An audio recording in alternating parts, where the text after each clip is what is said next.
Europe really becomes the Europe we know and love in the summer. It opens up, no longer set in time, it's gone by, isolated countries, insularity sealed in snow and ice. It's easy walking from Chamonix to Martigny. Switzerland doable. Tour de Mont Blanc is a popular hiking and mountain biking route, usually taken in several legs.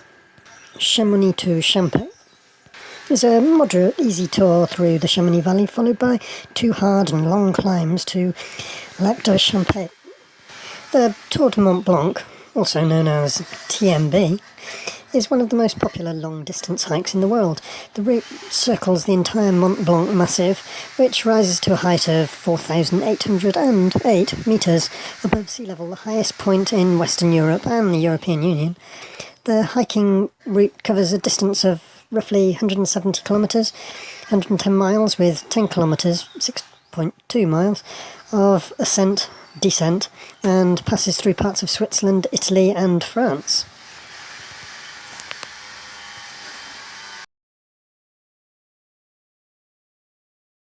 Alpine flora can be subtle stuff. As well as meadows full at various levels, the average roadside verge is full of flowers, but some of them small and quite weed-like, some little more than buttercups and daisies, and multiple variations of, but also very familiar household plants, native versions that have been, through selective breeding, turned into houseplants. The Alps are original home to the clematis, the aster, hyacinth. There's a lily and an orchid, but often timid little things compared to what we're used to on steroids. Just quietly sheltering in rock crevices, screeds, and snowbeds or springs. But when you're walking in the Alps, you do notice these little things, as well as the big, huge vistas. It's strange how your eye gets drawn to things. The flora, subtle. The fauna, not so much, with the wolves and the bearded vultures reintroduced.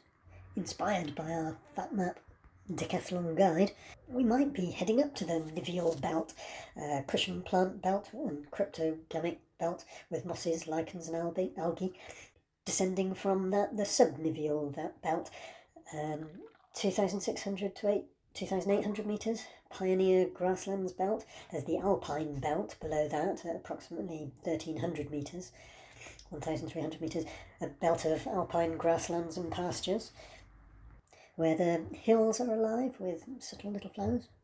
From 1,600 to 2,000 metres there's a sub-alpine belt, the mountain belt, 800 to 1,000 metres above sea level, red beeches, spruce, larches, coniferous forests sort of start to peter out above that, arola pines and knee pines and dwarf shrub belt and crowberry, magnolia, vine, cranberries are all on the transition between the tree line where it stops with altitude. Down. Oh, fauna of the Alps. Animals. 30 years ago in Switzerland, bearded vultures were reintroduced after extinction, bred back. And the same with wolves. Strangely, I'm not really going to offer an opinion on this one. The bearded vulture used to be widespread in parts of the Alps, but was hunted to extinction towards the end of the 19th century, that's the 1800s. In Switzerland, in cantons, and obviously they move around throughout the Alps. You see plenty in France since reintroduction. The latest birds that have been reintroduced were hatched in Spain and France. The 2 young vultures will help expand the gene pool within the alpine population, which has suffered malformations linked to inbreeding. Ahead of the release, the beards of the vultures were bleached for identification and monitoring purposes.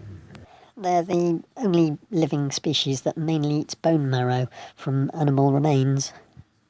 Both bearded vultures and wolves, being vulnerable species, have expensive black breeding facilities to keep the species strong, and get stronger. While you're hiking now, you should perhaps be aware that humans are also now threatened by the wolf. This chap, Joseph Hutto, a town councillor in the Alps de Haute-Provence, was checking the local water supply when he was surrounded by 5 wolves, one of which charged him. The former soldier managed to hit the aggressor away. After 30 minutes, the pack withdrew, but that would have been a tense 30 minutes. The incident was the first of aggression towards humans since the wolf came back to France in 1992. The wolves seem to be losing their atavistic fear of humans.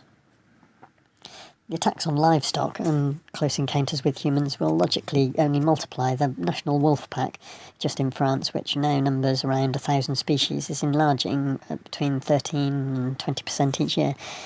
The lupine advances across France is magnificent.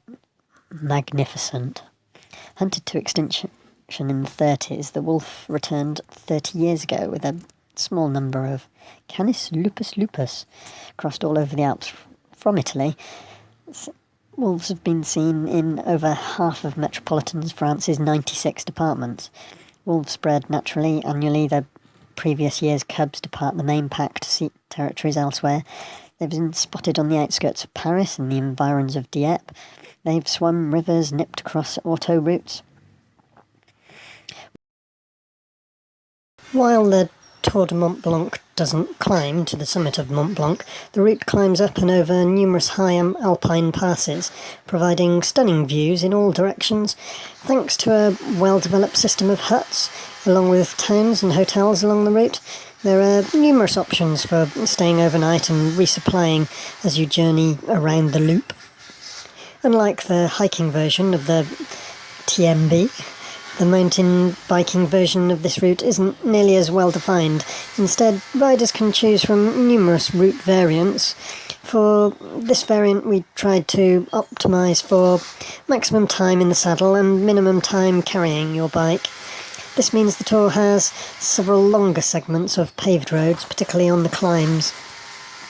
Start in Chamonix and head northeast, through the valley, past Argentière and on to Le Tour in the direction of Vallecines. Here you'll start the first long climb to the first pass at the Col de Bam. This is also the border to Switzerland. Make sure you have your passport. The first big descent is very rocky, single track. There are some tight hairpin turns and exposed sections. Watch out for a couple of steep steps. At the bottom you'll have a short flat ride through the valley, passing to the east of a small village of Putti. From there you'll start the next shorter climb to Col de la Vauclase. Stop here for a snack and a drink before continuing the descent on the road to Les Rapets. There's a few sections of off-road single track on the way down, or you can stick to the road if you're feeling tired. From the bottom you'll start your last long climb to Champay. This one is about 1,000 metres of vertical, all on the road.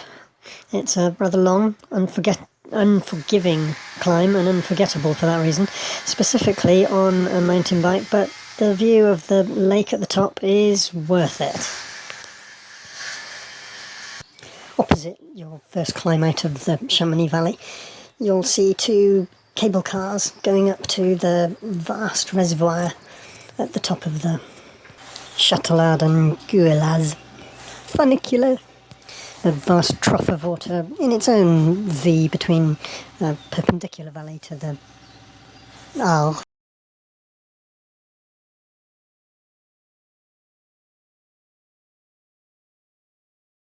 Wolves also spread unnaturally. Their progress across France is state-aided. In 2018, Macron's centrist government published a 100-page wolf action plan, announcing its intention to increase the number of the predators on the mainland to 500 by 2023. The move was intended to increase biodiversity, or at least the modish type of biodiversity propagated by celebrity ecologists. So Macron could increase his green credentials. To the surprise of no one in French agriculture, the target figure of the number of wolves was easily doubled by the national wolf pack in that time span.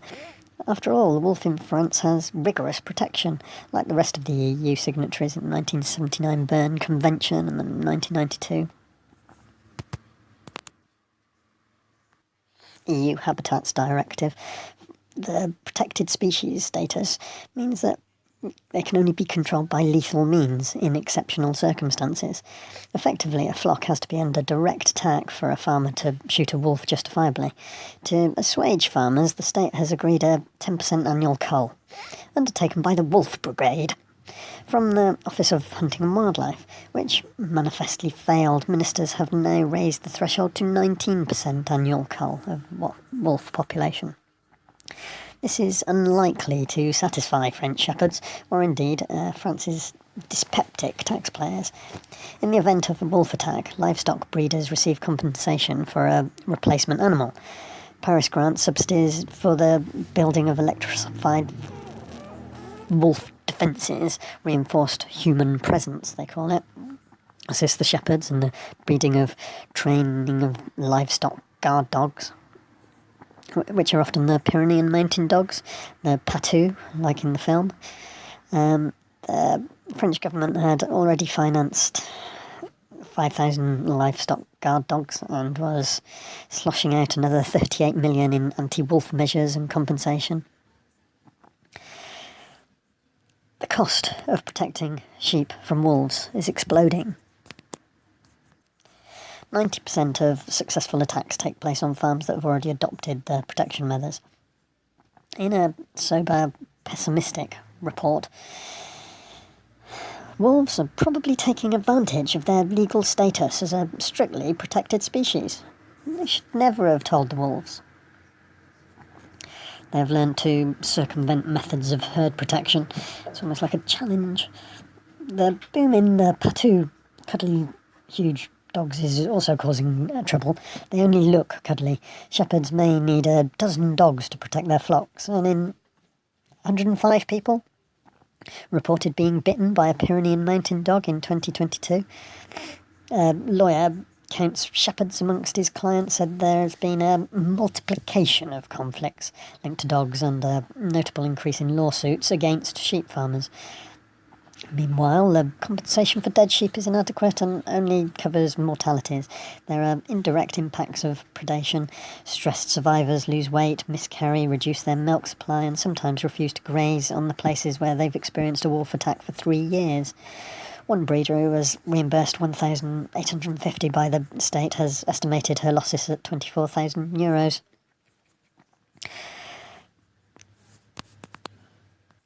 UNESCO recognises the value of a pastoral farming environment and the meadows that it creates rather than the forest of the boar and the deer that the wolf is intended to keep down.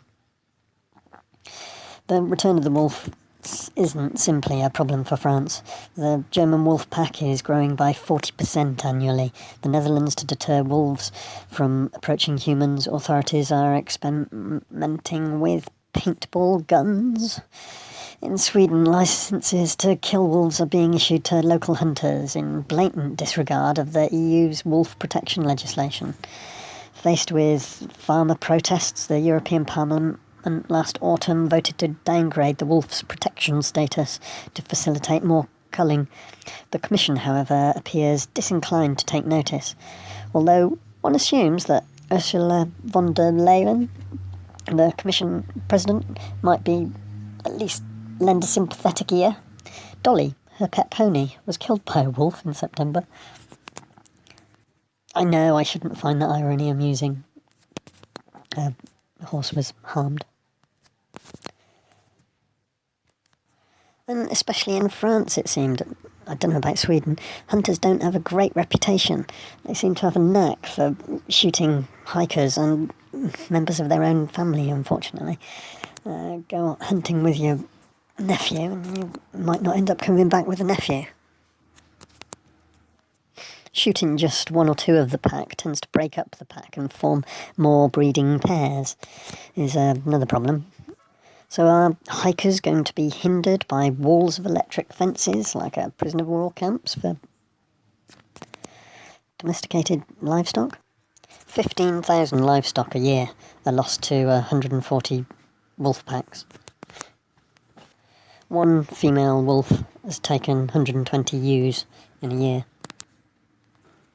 If you're dottering around a trendy alpine resort, Courchevel, Chamonix, with your little pet, toy-sized dog, you might find it vulnerable. If you're taking young children on a hike, they might become vulnerable in the future. Easiest to prey first, isn't it? But don't go harming anyone's pedigree. Imitation wolves.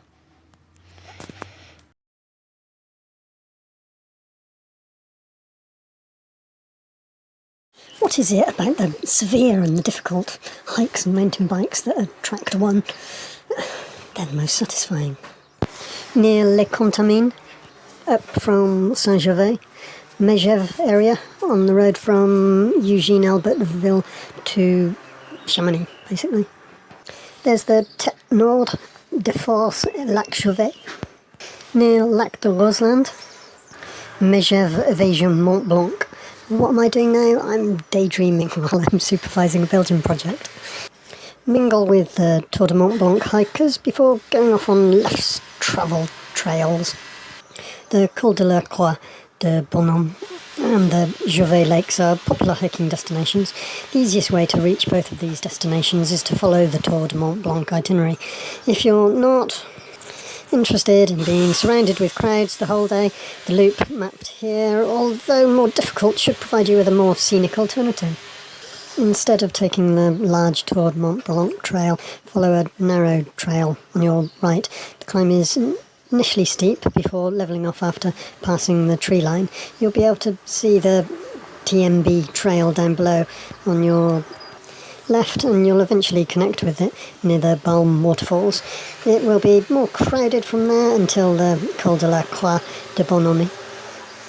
Just before the refuge, take the path to Col de Force, where the landscape will become much rockier. At the Tête Nord de Force, enjoy the panoramic view and look down towards the Gervais Lakes before making your way to them by following the ridgeline. Although the view is breathtaking, pay attention to the trail as it's rather technical. Col d'Enclave is not that far, but it will take more time than you think to get there. Similarly, the climb down from the col to the lakes is steep, technical and sometimes exposed. It follows a more alpine alternative to the TMB route, but gets easier as you get closer to the lakes. The lakes will probably be quite busy, although considering this route is quite long, you may get there once the day hikers have already left.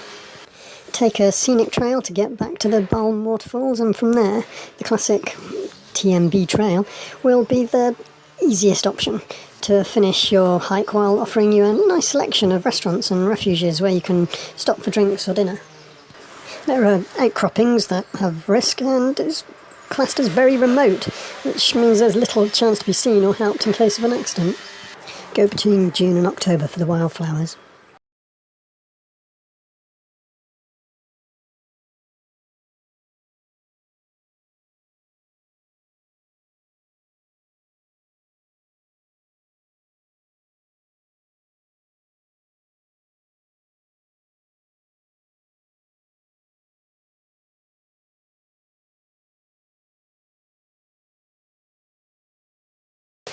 The Royal Traverse of Mont Blanc, 41 epic kilometres, for the fit, acclimatised, mid-grain alpinist. This is truly as good as it gets. The route takes 3 days for most climbers, although it can be done quicker by the truly fit, and as such it requires good conditions and perfect weather forecast. The fact that so many stars must align for this route to be possible make climbing it all the more satisfying. In total, the route covers 41 kilometres of terrain and 5,000 metres of height gain. None of the 41 kilometres is truly technical, and none of the 5,000 metres are super steep. But sections of the final day are breathtakingly exposed. As such, you'll need to be as high-level climber to climb this line, but you do need to be a very competent and confident cramponneur, able to move quickly, safely, and efficiently over various types of snowy ground. If everything comes together, this is an unforgettable trip, culminating in the highest mountain in the Alps.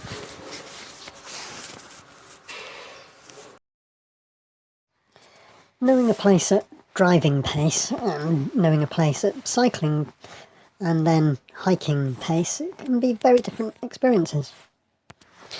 There is a hiking route from Mont Blanc to the Matterhorn, the Haute Route Glacier Trek, the highest and most famous mountains in Europe. The Matterhorn, the most distinctive shaped one, Mont Blanc, rather nondescript in form. So much so that there's some finial-like peaks that get passed off by the holiday companies and the transfer drivers to their customers, delivering them to their Mont Blanc View apartments, which is the Mont Blanc egg. For experienced hikers looking to get into alpine climbing and glaciated treks, this Mont Blanc to Matterhorn is a logical and attainable goal. Before setting off on it, you will need a good level of hill fitness and mountain skill set, which encompasses all aspects of glacial travel, from how to rope up and perform crevasse rescues, through to micro route finding and making line choices. The trip takes you over the course of 8 days between two of the most famous mountain towns in the world, Chamonix and Zermatt. In the course of travelling between those two legendary alpine centres, you'll stay in some gorgeous Swiss mountain huts and travel through huge mountains.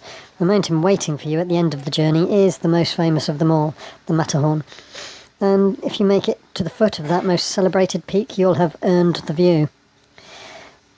As with all glaciated journeys, this one requires thorough planning and the ability to make and evolve and change plans as conditions and weather develop.